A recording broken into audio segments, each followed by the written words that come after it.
शान्तं पद्मासनस्त्रं शशिधरं मकुटं पञ्चवक्त्रं त्रिनेत्रं शूलं वज्रं च खड्गं परशुमभयदं दक्षभागे महन्तं नागं पाशं च घण्टां प्रलयहुत्तवहं साकुशं वामभागे नानालङ्कारयुक्तं स्फटिकमणिनिभं पार्वतीशं नमामि।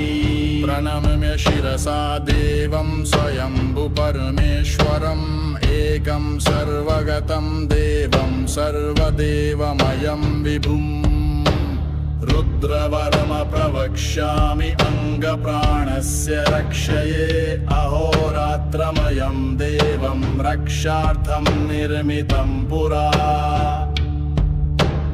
रुद्रो